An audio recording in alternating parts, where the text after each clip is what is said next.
You are making a mistake you will not be able to take back." Her voice had finally dropped the performance. 5 years of warm smiles and careful words, and the practiced grace of a woman who had spent half a decade making sure everyone in my father's life saw exactly what she needed them to see. And in 30 seconds, on a phone call, she had let all of it go. What was underneath was colder than I expected. More honest. Almost a relief. I let her finish. Then I said, "I think you've mistaken me for someone who still needs your approval to act." I hung up. My hands were not shaking. I want you to know that. 5 years ago they would have been.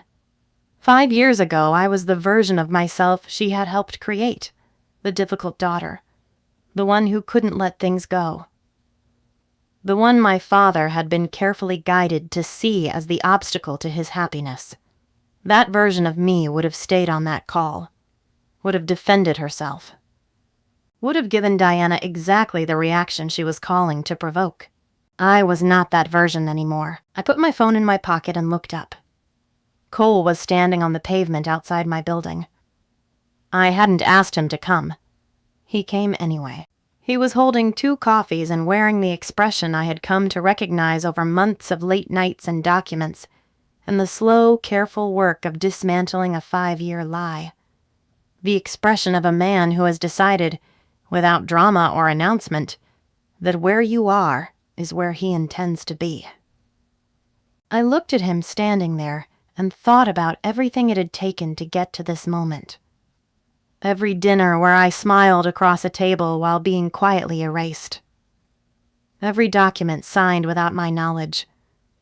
Every time my father looked at me with that specific distance in his eyes, and I couldn't find the words to reach him through it. Diana had spent 5 years turning my father against me. The man she used to do it was standing on my pavement holding coffee.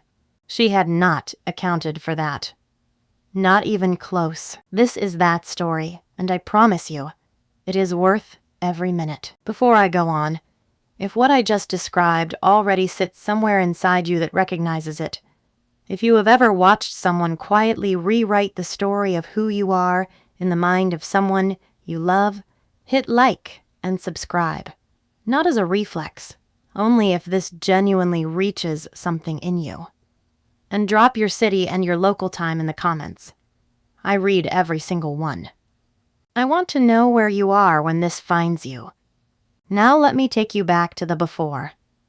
Because to understand what was dismantled, you need to understand what it looked like when it was whole. My name is Sloane Calloway. I'm 28 years old. I'm an interior designer with my own practice in a city I love, a Saturday morning routine I protect aggressively, and a relationship with the truth that 5 years of being gaslit has made, if anything, sharper than it was before. My father is Richard Calloway. He built Calloway Architecture from a single rented office and a second-hand drafting table when he was 26 years old. He is the kind of man who shows up. To recitals, to graduations, to the Tuesday evening his daughter called from a college parking lot unable to articulate why everything felt like too much. He came those Tuesday evenings. Every single time. Without being asked. Without making it a thing.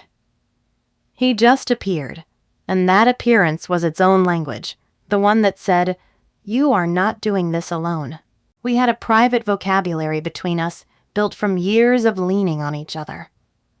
We both loved old buildings, not the polished, restored ones, but the in-between ones. The structures caught between what they had been and what they might become. Full of good bones and complicated history.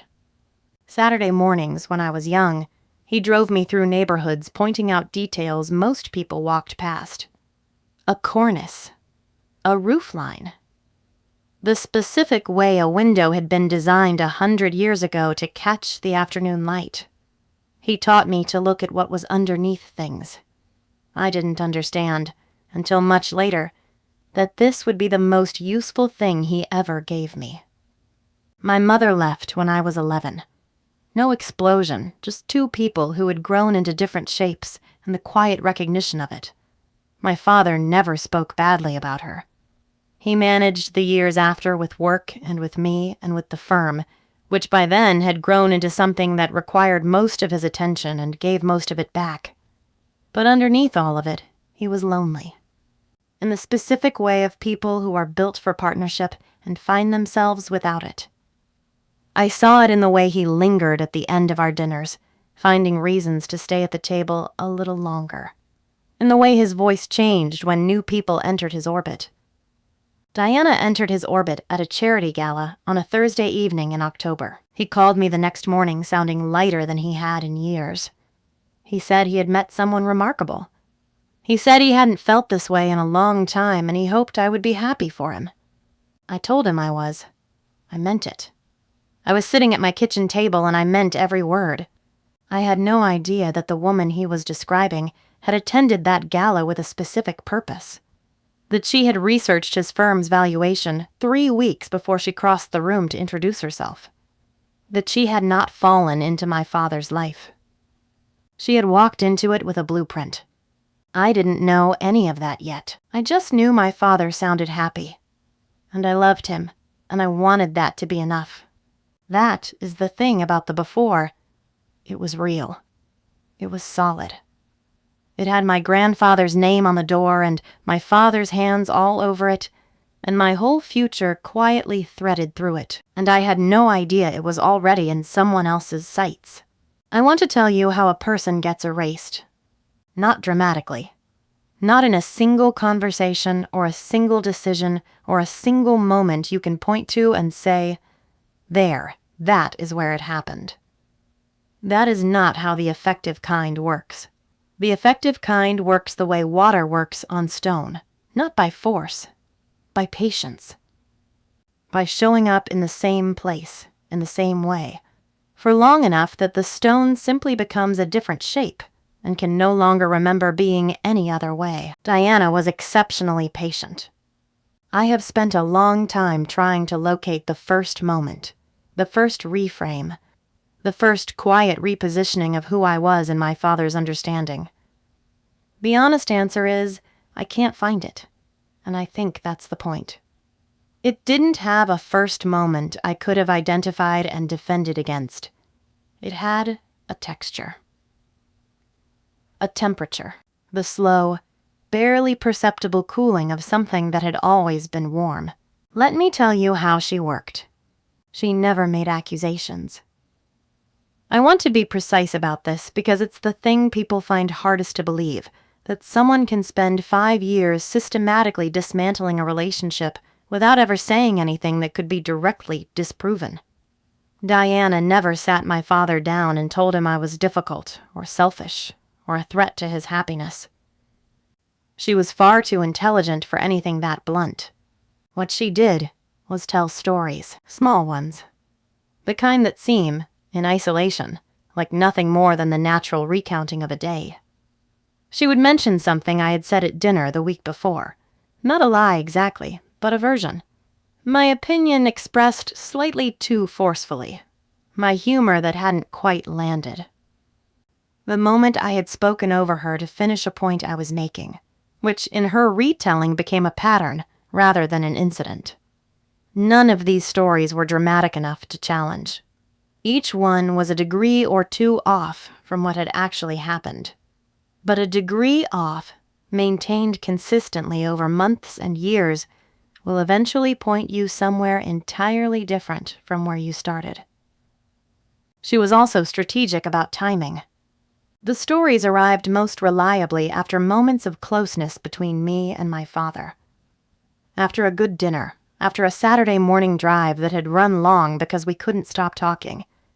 After any moment that reminded my father of the relationship that existed before Diana arrived and needed to exist around her.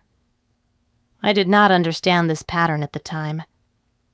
I only understood, in a vague and destabilizing way, that the warmth from those moments never quite lasted as long as it should have. Cole came 18 months in. She introduced him as the estate lawyer she was recommending to update my father's affairs. A perfectly reasonable suggestion for a man whose documents were outdated and whose firm had grown significantly in value. Richard trusted Diana's recommendations by then. Of course he did. She had spent 18 months being exceptionally trustworthy. My first impression of Cole Whitfield was a man of precise edges, late 30s. Dark eyes that took in more than they gave back. The kind of handsome that requires a second look to fully understand because it isn't immediately obvious, it's structural, like a building that reveals itself gradually rather than announcing itself from the street. He was professional in the complete way, the way that leaves no seam to push against. He shook my hand at a family dinner and looked at me with the even attention of someone who treats everyone identically and gives nothing away. I did not like him. I want to be honest about that. He was associated in my mind with Diana, which was already a strike. And there was something about his containment that I found unsettling in the way that I sometimes find very still water unsettling, not because something is obviously wrong, but because you cannot see the bottom. What I did not know, sitting across from him at my father's dinner table while Diana orchestrated the conversation with her characteristic invisible grace, was that Cole was already watching. Not me, specifically. Everything. He was a careful man by training, and a suspicious one by temperament. And the instructions he had been receiving from Diana since his engagement had begun to accumulate in a way that his professional instincts flagged quietly and persistently. He had begun, around that time, to keep records. I did not know that. I would not know it for years. I sat across from him and read him as Diana's instrument and filed him accordingly and turned my attention back to the more immediate problem, which was my father looking at me across the table with the slightly adjusted gaze that had become his default. Not cold, not unkind, just recalibrated, seeing me through a lens I hadn't handed him. The business came next. Diana joined Callaway Architecture as a business development consultant the spring I turned 24. My father announced it at a staff meeting, not to me in advance, not as a conversation, but as a fait accompli delivered to the room with the careful framing of someone who had been coached on how to present it. He said, Diana had excellent connections in the development sector. He said it made sense to formalize her involvement. He said he hoped everyone would make her feel welcome. I sat in that meeting and kept my face in a shape that cost me significantly. I did not make a scene. I did not pull him aside immediately and say what I was thinking. I went back to my desk, and I did my work, and I told myself that I was being uncharitable, that Diana's involvement in the firm didn't have to mean what it felt like it meant, that I was catastrophizing. I was not catastrophizing. Over the following 6 months, my projects were quietly redistributed. My input was sought less frequently. The meetings I had previously been included in developed a habit of occurring without me. Nothing was said directly. There was never a conversation, never a formal restructuring, never a moment I could have pointed to as the line being crossed. Just the slow accumulation of being needed less, consulted less, included less, until the outline of what was happening became impossible to ignore even though the mechanism remained invisible. I left the firm on a Tuesday morning in March. I did not storm out. I did not deliver a speech. I wrote a professional email to my father, copied HR, cleared my desk quietly, and walked out of a building that had my grandfather's name above the door and had been the background radiation of my entire childhood, and did not look back, because if I had looked back, I would not have been able to keep walking. My father called that evening.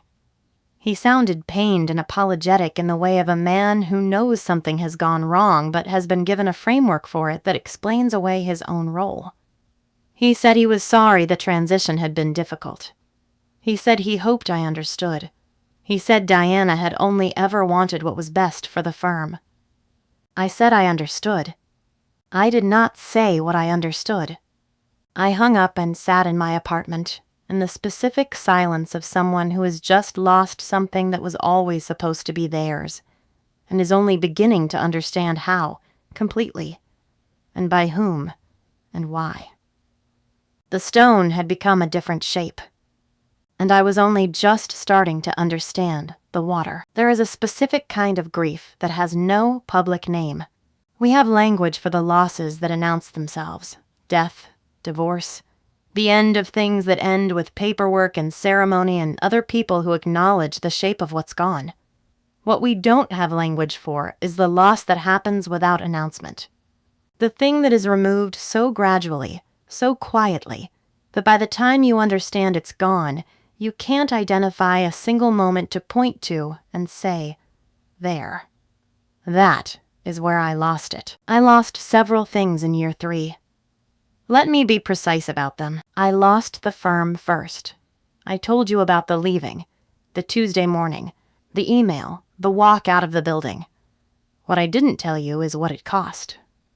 Callaway Architecture was not just a job. It was the place where my grandfather had drafted his first building plan on a table that still sat in the back office. It was the place my father had brought me on school holidays to sit at a spare desk and draw while he worked. It was the concrete expression of everything my family had built over 2 generations, and the place where I had always understood, without it ever being formally stated, that I had a future. Not as inheritance, as contribution, as the next chapter in something that had my name already woven through it. Walking away from that was not clean. It was not empowering. It was the kind of loss that sits in your chest for months before you fully understand its dimensions. I rebuilt. I started my own practice, smaller, slower, funded by savings and a line of credit, and the particular determination of someone who has been removed from something they built and needs to prove to themselves they can build again without it. I was good at the work. I had always been good at the work. But there is a difference between building because you love it and building because you have to prove something, and for the first year those 2 things were tangled in a way that exhausted me. Then came the estate. I found out the way I found out most things in that period. Not directly. Not through a conversation my father chose to have with me, but sideways. A comment made at a family dinner, casual in tone, clearly not meant to be the revelation it was. My father mentioned that he and Diana had been working with Cole to make sure everything was properly structured. He mentioned, in the same breath, that he had made some updates to ensure Diana was protected. I asked what protected meant. He looked at his wine glass. He said it was just good planning. He said Cole had advised it. He said he hoped I understood that he was trying to be responsible. I asked if I could see the documents. Diana, from across the table, said something about how estate planning was private and sensitive, and she was sure I understood that this wasn't anything personal. I looked at her. She looked back with the warm, patient expression of a woman who has never once lost her composure at a dinner table and has no intention of starting. I said I understood. I picked up my fork. I finished my meal. I drove home that night and sat with what I knew. The estate my father had built, the firm's equity, the property holdings, the financial architecture of 30 years of work had been restructured. Around her. Without a conversation with me, advised by a lawyer she had chosen and brought into our family, and whom my father now trusted completely. I called a friend who worked in corporate law the next morning. Not to do anything, not yet, just to understand. She explained, in plain terms, what protecting a spouse typically looked like in estate documents. She explained the difference between that and what it looked like when the protection was structured in a way that systematically reduced the claims of existing heirs. She asked me if I wanted her to recommend someone who specialized in this area.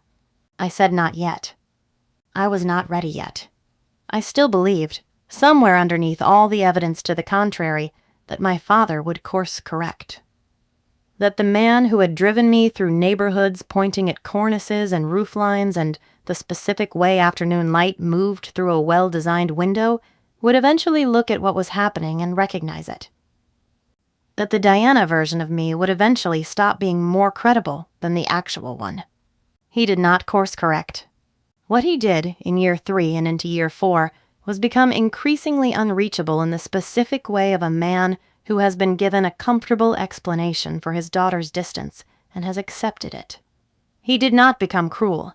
He was never cruel. He was just managed, maintained. Present in the way of someone who is physically in the room, but operating at a remove you cannot cross. Because the remove has been installed by someone else, and you don't yet have the tools to dismantle it. Diana had taken the firm. She had taken the estate.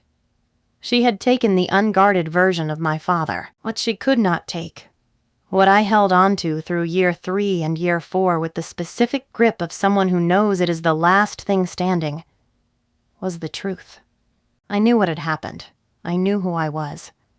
I knew that somewhere underneath 5 years of careful repositioning, the real version of me and the real version of my father and the real version of what we were to each other still existed. I just needed someone else to know it too. I didn't know yet that someone already did. I almost didn't go. I want to tell you that because it matters. The understanding that the entire shape of what followed almost didn't happen because I was tired on a Friday evening and strongly considering texting my father some version of "I'm not feeling well" next time, and spending the night on my couch watching something that asked nothing of me. I went because he called instead of texted. His voice had the particular quality it got when he was genuinely looking forward to something, and I could not make myself take that from him, even then. Even in year 4, when the distance between us had calcified into something I had mostly stopped trying to bridge through sheer force of will. I put on a dress. I drove to the house I had grown up in. I rang the doorbell of the house that had my name in the foundation and waited for someone else to answer it. Diana answered it. She was wearing cream and her hair was perfect, and she held the door open with the warm, inclusive energy of a woman who has never once, in 5 years of dinners, given anyone outside this specific dynamic a single reason to doubt her. She said my name like it was something she was genuinely pleased to say. She touched my arm when I walked in.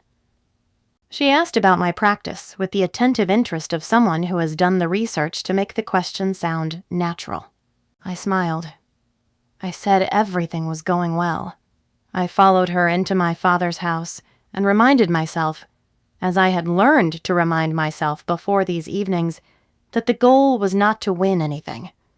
The goal was simply to be present, to be real, to exist in my father's orbit as myself, consistently enough that the manufactured version of me Diana had been running for years had something to compete against. My father was in the kitchen. He looked well. That was always the complicated part of these evenings, seeing how well he looked. Diana was good for him in the mechanical ways. He ate better. He exercised. He had a social life and a renovated kitchen and the easy contentment of a man whose daily life had been organized around his comfort. I was glad for these things and devastated by them in equal measure, in the complicated way of someone who loves a person and cannot entirely separate that love from what their happiness has cost. He hugged me and held on for a beat longer than usual, and I let myself have that. The hug. The smell of his jacket. The specific weight of a parent who still, underneath all of it, was the person who came on Tuesday evenings without being asked. Then I walked into the living room and Cole was there. I had not known he would be there. Diana had not mentioned it. I absorbed this, the unannounced addition of a guest whose presence was professionally entangled with my dispossession, and filed it, and kept my face in the shape I had become very good at keeping it in. He stood when I entered, which was the kind of detail you notice when you are paying close attention, which I was always paying in that house. "Sloane," he said, just my name, as though he was confirming something. "Cole," I said, the same way. We shook hands, and I sat as far from him as the room permitted. I spent the first hour of that evening running the dual consciousness I had developed over years of these dinners, tracking the surface while reading beneath it. Diana orchestrating the conversation with invisible hands. My father moving through the evening with the ease of a man who has no idea the room he is hosting has an architecture he didn't design. The food was excellent, because Diana was meticulous about these things. The wine was chosen to signal taste without ostentation because Diana understood exactly how to calibrate a signal. And Cole was watchful. Not in the obvious way. If you were not paying the particular kind of attention I had trained myself to pay, you would not have noticed it at all. He participated in the conversation at the appropriate intervals. He laughed at the right moments. He was socially fluent in the precise, controlled way of someone who has spent years in rooms where the social performance matters professionally. But he was watching. And what he was watching, I gradually understood, was not the dinner. It was me. Not in the way men sometimes watch women at dinner parties. Not assessment or interest in the ordinary sense. Something more careful, more specific. The watching of someone who is trying to reconcile two different versions of a thing and is paying close attention to the actual version in front of them. I caught him twice. The first time he looked away with the smooth neutrality of a man who does not acknowledge being caught at things. The second time he held my gaze for a moment before looking away, and in that moment I had the strange, disorienting sensation of being seen clearly by someone I had no reason to trust. After dinner, Diana guided my father into the kitchen with the masterful casualness she used to create the spaces she needed. One moment, everyone was at the table, and the next my father was opening another bottle in the kitchen, and Diana was asking him something that required his full attention, and I was on the back porch with a glass of wine and the November air, and Cole had followed me out. I did not know if it was deliberate. I still don't. He stood beside me at the railing and looked out at the garden my father maintained, in the particular way of someone who finds physical order comforting when other things feel uncertain. We were quiet for a moment in the way that is either comfortable or awkward, and is determined entirely by what the two people involved are carrying. Then he said, "How long have you been running your own practice?" I looked at him. It was not the question I expected, not the polite inquiry Diana had made earlier, calibrated to perform interest. It was a direct question, with a direct object, aimed at the specific thing I had built after losing the thing that should have been mine. I told him. 18 months. Small projects, building a client list, working 18-hour days, with the focused energy of someone who has something to prove and no one to prove it to except herself. He asked what kind of work. I told him. Residential mostly. One commercial project that had led to 2 others. The particular satisfaction of walking into a space that had been neglected and understanding, before anyone else could see it, what it was capable of becoming. He was quiet for a moment. Then he said, "You're more patient than I would be." I looked at him. What does that mean? He looked back at me, and for a second, just a second, the professional surface moved. Something underneath it. Something that was not performance or calculation, but something older and more involuntary. Then Diana's voice came through the glass door, asking if anyone wanted dessert. He looked away. The surface returned. He held the door open for me, and we went back inside, and the rest of the evening proceeded in its careful, curated way, and nothing else was said. But I thought about those words for 3 days. "You're more patient than I would be." He knew something. I did not yet know what. I did not yet know that he had been sitting with it for months, documenting it carefully, waiting for the moment when waiting was no longer something he could justify. I did not know any of that. I just knew that for 7 minutes on a back porch in November, someone in that house had looked at me and seen exactly who I was, and that it was the last person it should have been. He chose the coffee shop deliberately. I understood this the moment I walked in, a place in a neighborhood that belonged to neither of us. Unremarkable enough that no one my father knew would be sitting at the next table, far enough from both our offices that the meeting could not be explained as coincidence if anyone happened to see it. He had thought about where to have this conversation before he decided to have it. That told me something. He was already there when I arrived. He had chosen a corner table with his back to the wall and a clear sightline to the door. the seat of someone who wanted to see what was coming. There was a coffee in front of him and a folder beside it, and the specific stillness of a man who has been rehearsing something and is no longer certain the rehearsal was adequate. I sat down. I did not say hello in the warm social way. I said, "You said it was important." He said, "It is." Then he said, "I need to start with an apology." I had prepared myself for a number of openings. That was not one of them. He did not make it vague. That was the thing. He could have softened it, could have framed it in the careful professional language of someone managing liability, could have said something about how he regretted the way things had unfolded, as though the unfolding had been a weather event rather than a sequence of choices. He didn't do any of that. He named things. Specifically, the estate documents he had prepared that systematically reduced my position as an heir. 2 conversations in which Diana had framed me as a destabilizing presence in my father's life, and he had said nothing to challenge her. A meeting, early on, where he had accepted a version of me built entirely from her testimony, and had proceeded accordingly without doing what he would have done in any professional context, which was verify. He said, "I treated your life like a file I'd been given rather than a situation I had a responsibility to assess independently. That was wrong. I knew it was wrong before I knew everything else, and I didn't act on that knowledge quickly enough." I looked at him across the table. I said, "Why are you telling me this now?" He was quiet for a moment. Then he said, "Because I've been waiting until I had enough to actually help. And because I stopped being able to justify waiting any longer." He opened the folder. What was inside was not, at first glance, dramatic. Financial documents. Account records. A series of estate modification requests dated across 4 years. Transaction records with highlighted figures. The kind of paperwork that is deeply unremarkable in isolation and deeply damning in sequence. He walked me through it methodically.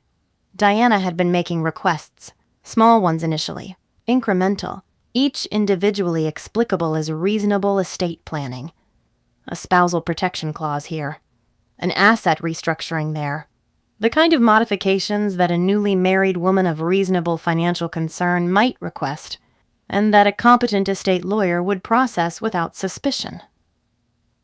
Cole had processed them without suspicion for the first 8 months. Then, the pattern had emerged, what looked like individual adjustments assembled, over time, into a directional movement.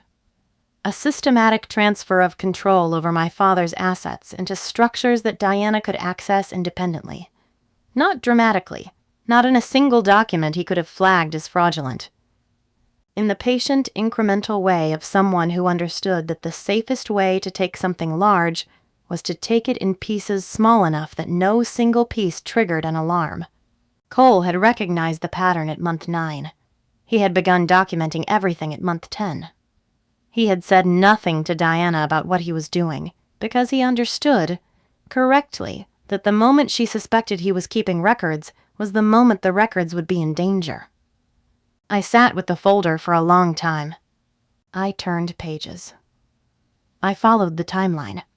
I watched my father's estate being quietly repositioned around a woman who had researched its value before she walked across a room to introduce herself to him, and I felt something move through me that was not rage exactly. I was past the heat of rage by then, but something colder and more clarifying. The thing that happens when you have been telling yourself a story about a situation and the documents in front of you confirm, beyond any remaining doubt, that the story you were telling was correct. I looked up. I asked him the question I actually needed answered. When did it change for you? Between then and now, when did this stop being professional self-preservation and start being something else? He held my gaze. He did not look away. And he said something I have thought about many times since. He said, "The night on the back porch, when I understood that the person she had been describing to your father for 3 years and the person standing in front of me were completely different, and I realized I had been helping her maintain that gap." The coffee shop playlist moved through the room. Someone at the counter laughed at something. The ordinary world continued its ordinary business around a table where something had just shifted in a direction I had not prepared myself for. I looked at the folder. I looked at him. I said, "I need a lawyer." He said, "I know one." And somewhere in the careful distance between the folder and his eyes and the 7 minutes on a back porch in November that I had replayed more times than I was prepared to admit, something I had been holding at arm's length for months moved, quietly and without announcement, one step closer. I did not acknowledge it, not yet, but I stopped pretending I didn't feel it. Trust, when it has been damaged enough times, does not return the way it left. It does not arrive back in a rush, in a gesture, in a single moment that resets the account to 0. It comes back the way it should have been built in the first place, slowly, incrementally, in the accumulation of small proofs that eventually reach a weight you can stand on. I knew this going into the months that followed. I had learned it the hard way, in a house on a street I used to call home, watching someone spend 5 years demonstrating that the most dangerous trust is the kind you extend before it has been earned. I was not going to make that mistake again, especially not with him. I hired Petra Voss on a Monday morning. She came recommended by the corporate lawyer friend I had called in year 3, described as someone who approached a state litigation the way a surgeon approaches a complicated procedure, without sentiment, without wasted motion, with the kind of focused precision that made opposing counsel quietly uncomfortable before a single filing had been made. She was in her mid-40s, compact and direct, with the specific economy of language that belongs to people who have spent decades in rooms where every word costs something. She reviewed Cole's documentation across a single afternoon and emerged from her office with the expression of someone who has just confirmed a diagnosis they suspected, but hoped was wrong. She said, "This is a pattern, not a series of coincidences. Someone built this deliberately." I said I knew. She said, "We need more." What we needed specifically was the through line, the documentation that connected Diana's financial maneuvering to a premeditated strategy rather than a series of individually defensible decisions. What we had was compelling. What we needed was conclusive. And getting there required going back through 4 years of records with the kind of granular attention that could not be rushed and could not be done without Cole. Which meant Cole and I were going to be spending a great deal of time together. I want to tell you about those months honestly, because I think the honest version is more interesting than the version where I knew what was happening and made deliberate choices about it. The truth is, I didn't know what was happening. I was too busy working to examine it while it was occurring, and too guarded to name it even when I began to suspect. We met twice a week initially. His office, then Petra's, then occasionally a workspace I used near my apartment when late evenings made the commute impractical. He arrived to every meeting prepared in the complete way, documents organized, questions anticipated, the relevant sections already flagged, so that our time moved efficiently rather than being consumed by setup. He did not waste my time. For someone who had spent 4 years watching her time wasted on a spectacular scale, this was not a small thing. He also did not push. That was what I noticed first, and noticed most. He had information that affected me profoundly, and he delivered it without editorializing. He had opinions, clearly, but he expressed them in response to direct questions rather than volunteering them into spaces where they hadn't been invited. When I needed to sit with something difficult, he let me sit with it, without filling the silence.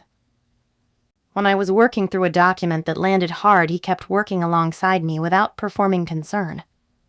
He treated me like someone capable of handling the truth at my own pace, rather than someone who needed to be managed through it. This was, I realized slowly, the exact opposite of everyone else in my father's current orbit. The documents told their story in pieces.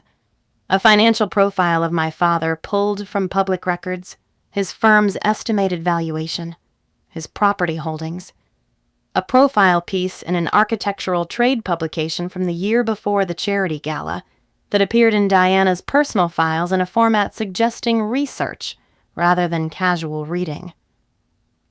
An email thread between Diana and a financial advisor from 3 months before she met my father that referenced a specific acquisition strategy and language that would have sounded like ordinary financial planning without the context of everything else. The timing of the estate modification requests mapped against my father's emotional calendar, each significant push coming within weeks of a period of stress or vulnerability. The particular calculus of someone who understood that a man is most malleable when he is most grateful to be supported. The picture was not emerging. It was clarifying. It had always been there.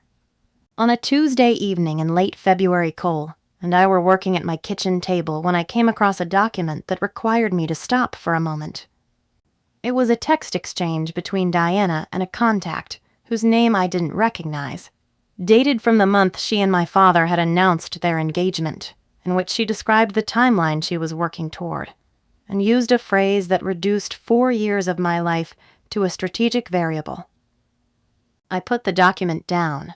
Cole looked up. I said, "Give me a minute." He said, "Take what you need." He did not ask what was wrong. He did not lean across the table to look at the document. He got up, quietly, and went to my kitchen and came back with 2 glasses of water and sat back down and returned to what he had been working on, as though the most useful thing he could offer was the continued normalcy of the work while I found my way back to it. I found my way back to it. 15 minutes later, I said, "Okay, what are we looking at next?" He told me. We kept working. That was the evening, I think, that something shifted. Not dramatically. Just the distance I had been maintaining with careful deliberateness moved slightly, and I noticed it moving, and I did not move it back. I am not someone who falls for people easily. I am, if anything, someone who has developed such a refined sense of when she is being performed at that genuine connection, when it occurs, has a quality of relief to it that can be almost disorienting. What I felt with Cole across those months was not the dizzying rush of something new. It was something quieter and more alarming, the slow recognition of someone whose presence had become, without my permission and without announcement, necessary. I did not tell him. I was not ready, and I was not certain, and I had learned enough in the previous 4 years about the cost of misreading a situation to be extremely careful with that particular fire. But I stopped pretending entirely, at least to myself, the evening he showed up at Petra's office on a Thursday when I had called ahead to say I needed to push our meeting because I wasn't feeling well. He showed up anyway, not to the meeting, which he acknowledged I had canceled, just to drop off the documents I needed so I didn't have to come in the next day. He left them with the front desk, and a note that said only, "Take the day if you need it." "I'll cover what I can." I read that note 3 times. Then I put it in the folder with the documents, and told myself firmly that there was work to do, and that work was the priority, and that everything else could wait until the thing we were building was finished. The thing we were building, it turned out, was almost ready. We had been working for 4 months when I found the final piece, a transaction record that completed the pattern so completely that Petra, when I sent it to her at 11:30 on a Wednesday night, responded within minutes with 4 words, "I think we're ready." I forwarded the message to Cole. He called me instead of texting back.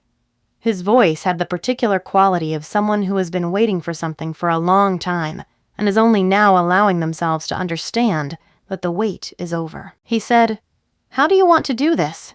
I looked around my apartment, the one I had built into a life entirely on my own terms, without the firm, without the estate, without anyone's permission. The folder on my kitchen table. The 4 months of work that had become, somewhere along the way, the most honest collaboration of my life. I said, "I want to tell my father myself, before anything is filed. He deserves to hear it from me." Cole was quiet for a moment. Then he said, "I know. I think that's right." And in the way he said it, The simple, unqualified affirmation of a man who trusted my judgment without requiring me to justify it. I understood that the distance I had been managing so carefully had closed entirely. I just wasn't ready to say so out loud yet. I drove to the house on a Sunday afternoon in March. I had chosen Sunday deliberately. Not a dinner, not an occasion. Not one of the carefully orchestrated evenings where Diana's presence shaped every variable. A Sunday afternoon, called ahead, just the two of us. I had asked my father specifically if we could have a few hours alone, and he had said yes with the warmth he always had when I asked for something uncomplicated. That warmth still existed. That was the thing I had to hold on to as I drove, the knowledge that underneath everything that had been installed and maintained and carefully managed over 5 years, my father was still the man who came on Tuesday evenings. Still the man who had driven me through neighborhoods pointing at roof lines and taught me to read what was underneath things. I was about to ask him to use that skill on his own life. Diana was not there when I arrived. My father mentioned she was visiting a friend and would be back for dinner, said it casually, the way you mention weather. Which told me he had not flagged my request for time alone as significant. Diana had not flagged it either, or if she had, she was managing her response elsewhere. I did not think about what she might be managing. I had enough to carry walking through that door. My father made coffee. We sat in the living room, not the kitchen, not the formal dining room, but the living room where we had spent Sunday afternoons my entire childhood, where the bookshelves still held the architecture volumes he had collected over 40 years, and the window still caught the afternoon light in the specific way I had noticed since I was small. I had chosen this room on purpose. I needed us to be somewhere that remembered who we were before any of this started. He was relaxed, happy to see me. He asked about my practice, and I answered. And he asked a follow-up question, and I answered that too, and for approximately 7 minutes we were just a father and daughter on a Sunday afternoon, and I let myself have those 7 minutes completely. Then I put my coffee down and I said, "Dad, I need to show you something." I had the folder with me. Petra and Cole had helped me select what to bring, not the full documentation, which would have been overwhelming in volume and detail, but the essential pieces. The financial profile pulled from public records, predating the gala by 3 weeks. The email thread with the financial advisor and its particular language. The timeline of estate modifications mapped against my father's vulnerable periods. The transaction record that had completed the pattern. I did not hand it to him immediately. I talked first. I told him what I knew in the order I had learned it, starting with the first document. Building toward the picture the way you build toward anything that requires someone to understand the foundation before they can accept the structure standing on it. He listened. I had prepared myself for interruption. For the defensive response of a man being asked to dismantle something he had organized his recent happiness around. Cole had told me to prepare for him not to believe her immediately, and I had told Cole I knew. And I had meant it, and I had still, somewhere underneath the preparation, hoped I was wrong. I was not wrong. The interruptions started gently. A frown at the financial profile. This could be anything. People do research before relationships. A hesitation at the estate modification timeline. Diana was just trying to be financially responsible. She grew up without security. Each piece I laid down had an explanation that arrived faster than I expected, preformed. The explanations of a man who had been given a framework for doubting his daughter so thoroughly that the framework activated automatically. I watched it happen in real time and kept my voice level. When I placed the final document on the table, the transaction record, the one that removed all remaining ambiguity about premeditation, he was quiet for a long time. Then he said, "Where did you get this?" I told him about Cole. I told him fully. The documentation. The months of work. The apology that had started everything. I watched my father's face process the information that the lawyer Diana had brought into our family had been keeping records of her own maneuvering. Something moved across his face that I couldn't fully read, complicated and layered in the way that things are when the story you are being told requires you to revise multiple other stories simultaneously. He said, "Cole gave you this." I said yes. He said, "Cole works for Diana." I said, "Cole worked for Diana. There's a difference." He looked at the documents on the table. He looked at me. And then he said, the thing that I had known might come and had prepared myself for, and that landed exactly as hard as I knew it would regardless of the preparation. He said, "Sloane, you have never fully accepted her. I know this has been difficult. I know the transition wasn't what either of us hoped. But you have to consider that this is. That you might be seeing patterns because you want them to be there." I sat with that for a moment. Then I said, "I know you believe that. She worked very hard to make sure you would. And I am not going to spend this afternoon trying to out-argue 5 years of careful work she has done on your understanding of me. I am not here to make you choose today. I am here because you are my father, and you deserve to have the truth in your hands before anyone else puts something in front of you that requires a signature." I stood up. I left the documents on the table exactly where they were. I said, "Read them.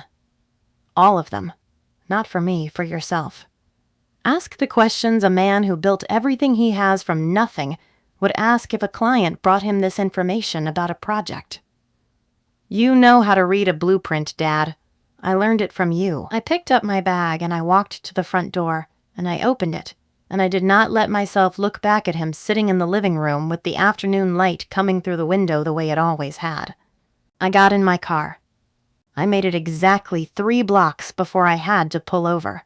I sat in a stranger's neighborhood on a Sunday afternoon and I let myself fall apart completely.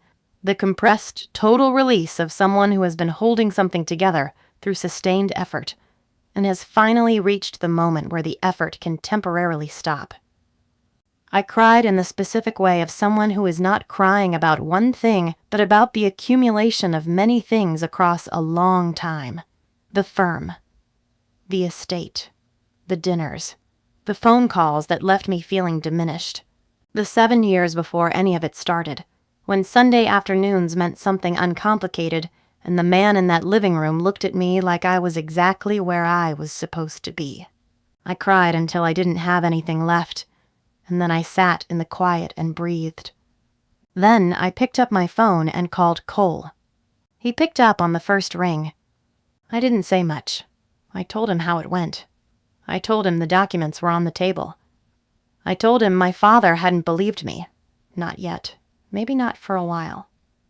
Cole said what he had said he would say, which was that this was not a reflection of how much my father loved me, and that the work Diana had done on that love over 5 years did not unwind in a Sunday afternoon. He stayed on the phone. He didn't tell me it would be fine. He didn't fill the space with reassurances that neither of us could substantiate. He just stayed there, on the other end of the line, present in the specific way that costs something and means everything. An hour and a half later, I said, "Thank you." He said, "Go home. Sleep. Tomorrow, we work." I drove home. I did not sleep immediately. I lay in the dark of my apartment and thought about my father sitting in that living room with the documents on the table and the afternoon light moving across them, and I thought about what I had said at the door. You know how to read a blueprint. I had meant it as a plea. As a reminder of who he was before any of this. I still believed he would remember. I had to. Diana did not wait long. I had expected this. Cole had expected this. Petra had built it into her timeline as a certainty rather than a possibility, that the moment Diana sensed the ground shifting, she would accelerate rather than retreat. It was consistent with everything the documents had told us about how she operated. She had not built what she built by being cautious when cornered. She had built it by moving faster than the people around her thought she would. She moved on a Wednesday. Cole found out through a professional contact, another estate attorney who had been asked to co-sign a filing, and had flagged it as unusual given the existing complexity of the Calloway estate structure. He called me at 7 in the morning. I was already awake. I had not been sleeping well since Sunday, and the particular quality of his voice when I answered told me before the words did that what he had was not a development we had prepared for. He said, "She's pushing through the final transfer. If it files today, the asset structure becomes joint and several, and untangling it will take years, even with everything we have." I sat up. I said, "How long do we have?" He said, "Petra needs to file the challenge before 4 o'clock. It was 7:14 in the morning. I called Petra before I had gotten out of bed. She answered on the second ring with the alert efficiency of someone who had clearly already been contacted and was already moving. She told me what Cole had told me, and added the specific legal dimension. That a challenge filed before the transfer completed would trigger an automatic pause pending investigation, but that the challenge required me to go on record formally and completely. No more quiet information gathering. No more careful preparation from a protected distance. My name on a document, my version of events stated in full, submitted to a legal process that would make everything I had been holding close for 4 months a matter of record. She said, "This is the moment, Sloane. Once we file, there is no version of this that stays private." I said, "I know." She said, "Are you ready?" I thought about that question for 3 seconds. I thought about the Sunday afternoon and my father's face, and the documents on the table in the afternoon light. I thought about Diana's voice on the phone. "You are making a mistake you will not be able to take back," delivered with the cold certainty of a woman who had never once been made to account for anything. I said, "File it." What followed was the most compressed 8 hours of my life. Petra's office became a controlled engine of focused, precise activity, documents pulled, statements drafted, the challenge assembled with the care of something that had to be exactly right, because exactly right was the only version that worked. Cole was there within the hour. He had brought everything, his full documentation, organized with the thoroughness that had characterized every meeting we'd had for 4 months. He handed it to Petra's paralegal without being asked, and sat down across from me and said, "Tell me what you need." I said, "Just stay." He stayed. I signed the filing at 2:47 in the afternoon. My hand was steady. I noticed this and noted it as significant, not because steadiness is remarkable, but because I remembered the version of myself 4 years ago who had walked out of my father's firm with shaking hands and a professional email, and the specific unsteadiness of someone who has been destabilized so thoroughly she can no longer fully trust her own ground. That version of me would not have recognized the woman who sat in Petra's office on a Wednesday afternoon and signed her name to the most consequential document of her life without a tremor. 4 years of being dismantled had built something, it turned out. Something load-bearing. Diana called at 6:17 that evening. I had been expecting it in the way you expect something you have been bracing against. The specific tension of knowing an impact is coming and not knowing exactly when. My phone showed her name, and I looked at it for one full ring and then answered. She did not begin with warmth. The performance was gone, completely, instantly. As though it required effort she had decided was no longer worth expending on me now that the pretense had been abandoned by both of us. What was underneath was colder than I expected, and, as I said, almost a relief. At least this was real. She told me I was making a mistake I would not be able to take back. She said I had no idea what I was doing or who I was dealing with. She said my father would not thank me for this, and that whatever I thought I had built with Cole was something I should examine very carefully, because Cole's loyalties were more complicated than I understood. I let her finish. I found, standing in my apartment listening to the first honest thing Diana had said to me in 5 years, that I felt remarkably calm. Not the performed calm of the dinners, the careful management of expression I had developed across years of these interactions. Actual calm. The calm of someone who has signed her name to the truth and no longer has anything to protect by being careful. I said, "I think you've mistaken me for someone who still needs your approval to act." I hung up. Then I walked to my window and looked out at the street below, and allowed myself 30 seconds of something that was not quite satisfaction, but was adjacent to it. The specific feeling of a door closing on a chapter that had been running far too long. My buzzer sounded. I pressed the intercom. A familiar voice said, "I brought coffee. I figured you could use it." I had not called him. He had come anyway. I buzzed him up and stood at my open door and watched him come down the hall with 2 cups and the expression of a man who has decided, without drama or announcement, that where you are is simply where he intends to be. He stopped in front of me and held out a cup and looked at me with the careful attention he had been paying since a back porch in November, and said, "How are you?" Not, "How did it go?" Not, "What happens now?" Just, "How are you?" Just me. Just the person inside all of it. I took the coffee. I said, "I think I'm okay. I think I'm actually okay." He looked at me for a moment.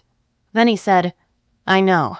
And he said it the way you say something when you are not reassuring someone, but simply confirming what you can already see. We stood in the doorway of my apartment with our coffee and the city doing its evening thing below us, and tomorrow's complications fully intact, and I thought, for the first time in longer than I could accurately measure, that the ground beneath me felt solid. Not borrowed, not contingent, not maintained by someone else's willingness to keep it in place. Mine. A deposition is a specific kind of reckoning. Not the dramatic kind. Not the kind with a gallery and a gavel and the theatrical architecture of a courtroom designed to communicate the weight of what is happening. A deposition is quieter than that, and in its own way more exposing. A conference room, a table, a court reporter in the corner whose job is to record everything with identical impassivity regardless of what that everything turns out to be. There is nowhere to perform for. There is only the table and the documents on it, and the questions that move through them, with the patience of something that has already decided where it is going. Diana arrived in a gray silk blouse. I noticed it the way I had noticed the burgundy blazer in another story I had been told, as armor. As the careful presentation of a woman who understood that appearance communicates before words do, and had spent 5 years proving it. She was composed in the complete way. The warm performance was absent. She had apparently decided that the audience in this room did not require it, but what replaced it was something equally deliberate.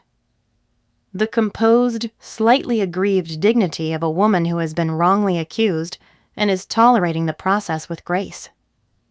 I sat across from her and said nothing. Petra began with the financial profile. She placed it on the table, identified it for the record, and asked Diana to explain when she had first become aware of my father's professional profile in the architectural trade publication in which it appeared. Diana said she didn't recall specifically. She said she read widely in the business community. She said she may have come across his name through any number of channels. Petra placed the second document beside the first, the timestamp on the profile pull. The timestamp on the email to the financial advisor. 22 days between them. She asked Diana to explain the language in the financial advisor email, specifically the phrase acquisition timeline as it related to the strategy being discussed. Diana's lawyer objected. Petra rephrased. Diana said the language had been taken out of context. She said she had always been financially prudent. She said planning for her future was not a crime. Petra agreed that it was not. She placed the third document on the table. This was the one I had found at 11:30 on a Wednesday night, the transaction record that completed the pattern. It connected the financial advisor email to a specific account structure established 6 weeks after Diana met my father and 3 months before she told him she loved him. The account had a name. The account had a purpose. The account made the acquisition timeline language, which had previously been deniable in isolation, no longer deniable in context. Diana looked at it. Her lawyer leaned in and said something quietly. Diana straightened. She said the account was a standard financial planning vehicle. She said her advisor had recommended it. She said she didn't see what it had to do with her marriage. Petra said, "I'll explain what it has to do with your marriage." She did.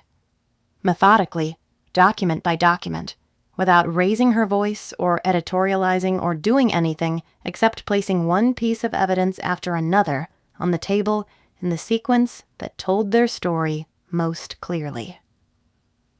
The pattern of estate modification requests. The timing of each request against my father's calendar of vulnerability. The directional movement of 5 years of individually defensible decisions that assembled, in sequence, into something that was not defensible at all. Cole gave his testimony in the same room, 2 days later.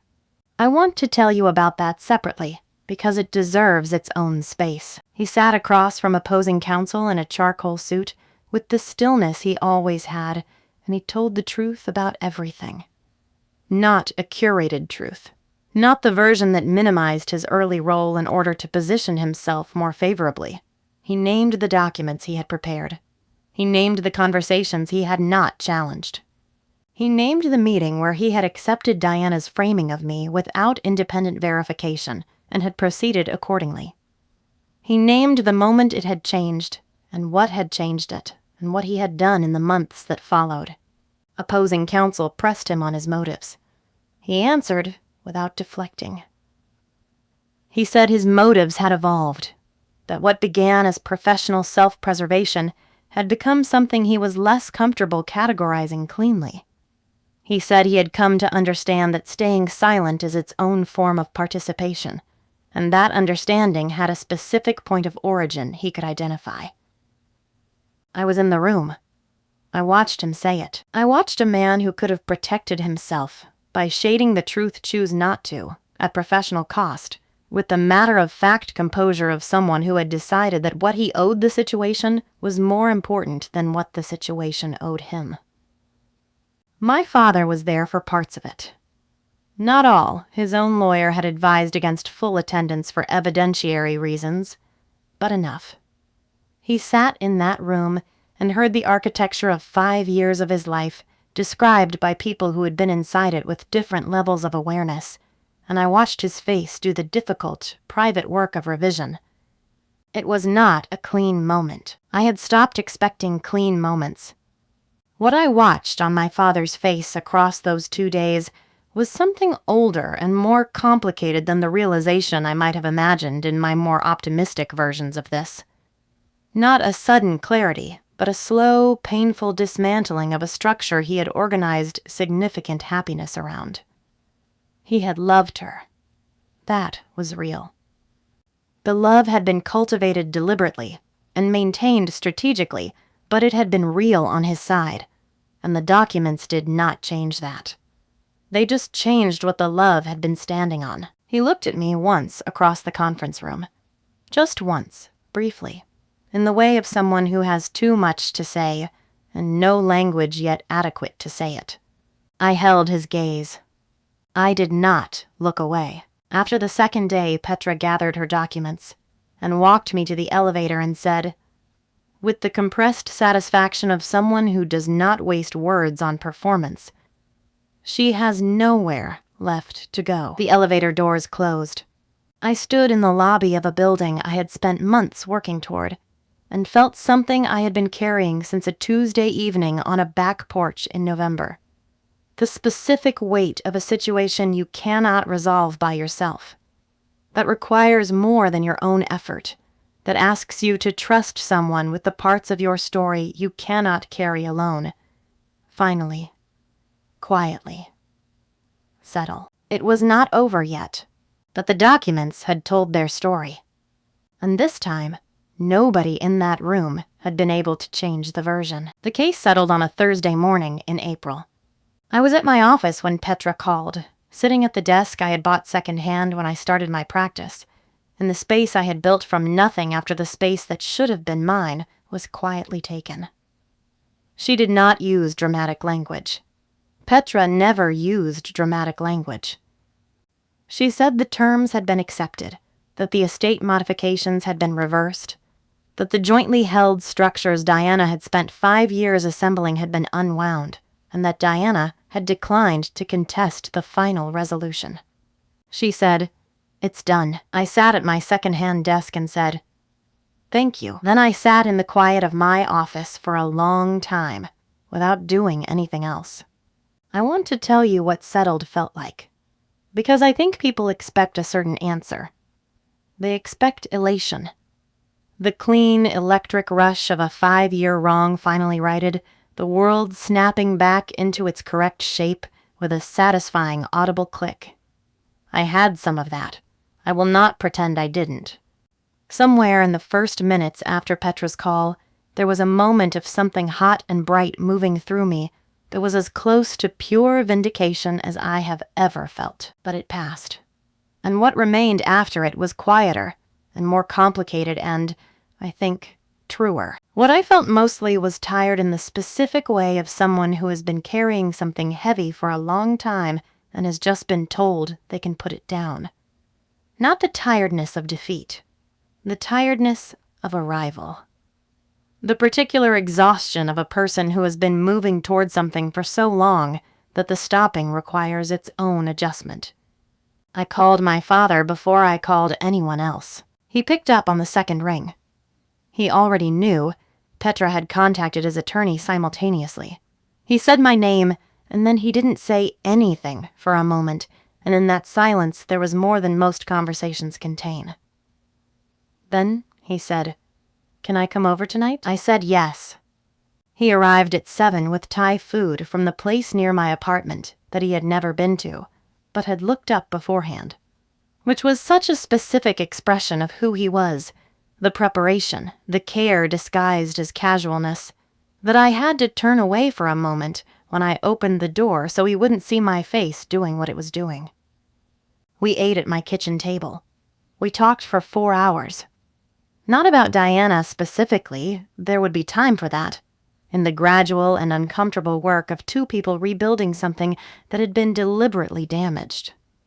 We talked about everything else, his work, my practice, the buildings we both loved, a project I had coming up that I was quietly excited about.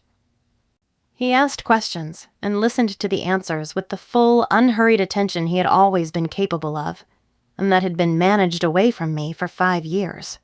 Somewhere around the 3rd hour he put down his fork and looked at me and said, "I want to tell you something, and I need you to let me say it without you making it easier for me." I said okay.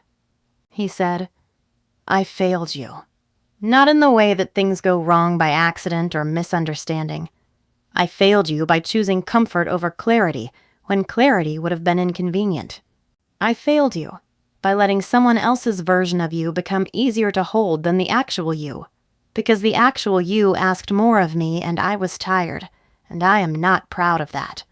And I need you to know that I know it." I let him finish. Then I said, "I know," not as dismissal, not as absolution, just as the truth I did know. I had known for a long time. And what I needed from him was not more apology, but the thing he had just given me, which was the honest naming of it without softening. He nodded. He picked his fork back up. We finished dinner. That was the beginning. Not a resolution. A beginning. The rebuilding of a relationship that had been structurally compromised required more than a dinner and an honest conversation, and my father and I were both clear-eyed enough to understand that. What followed over the coming months was slow and sometimes uncomfortable and occasionally unexpectedly tender. He called more often.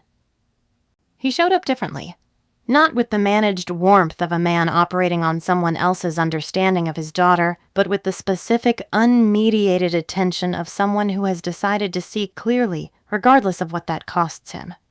Callaway architecture came back into my life, not as a restoration of what had been, but as something better than what had been.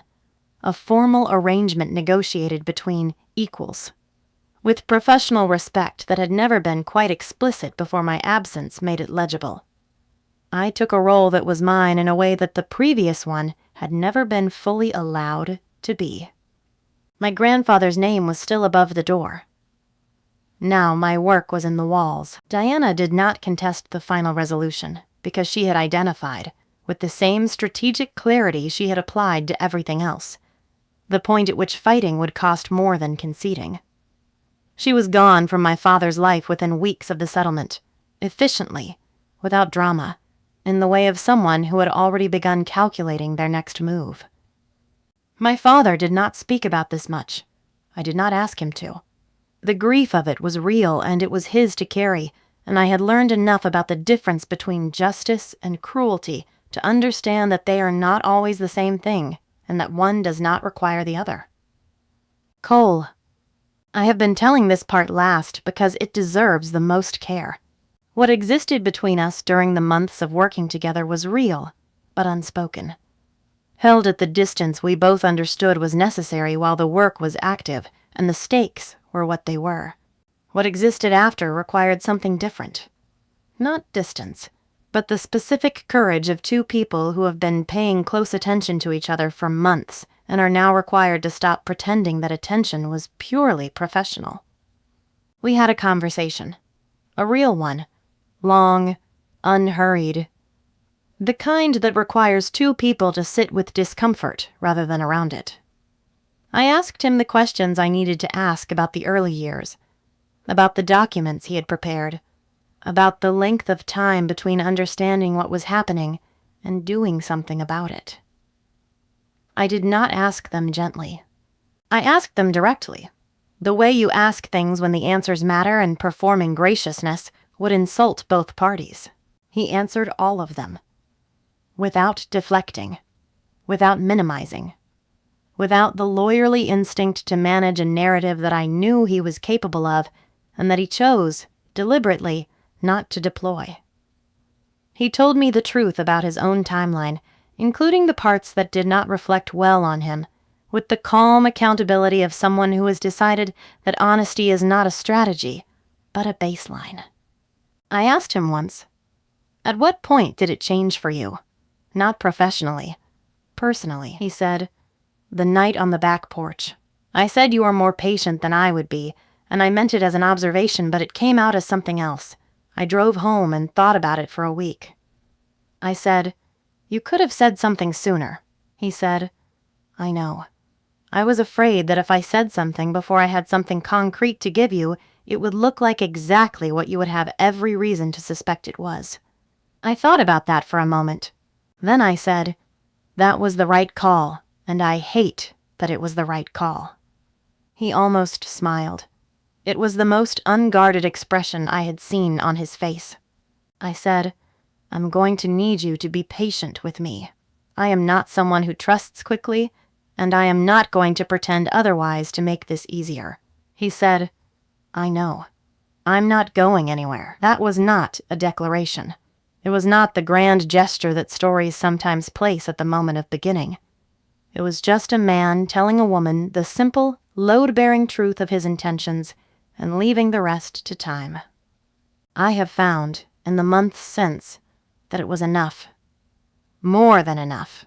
The final image I want to leave you with is a Saturday morning in October. I am on site at a building I have been commissioned to restore, a century-old structure in the city center that had been neglected for years, and that I had campaigned for and won, and have been working on for 3 months with the focused love of someone who recognizes what they are looking at.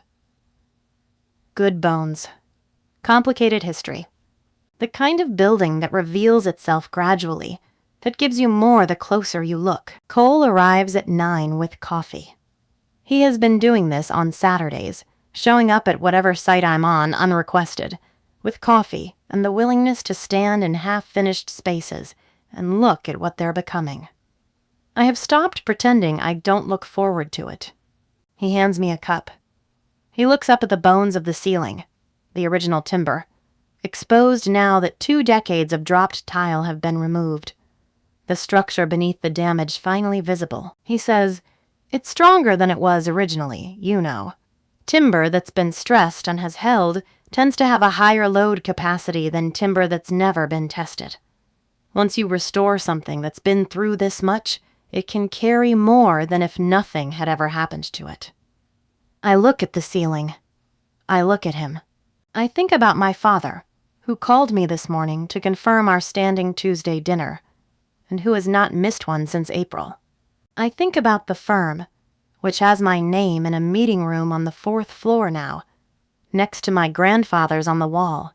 I think about 5 years and what they cost, and what they built, and what is standing next to me in a century-old building on a Saturday morning holding coffee. I say, I know, and I do.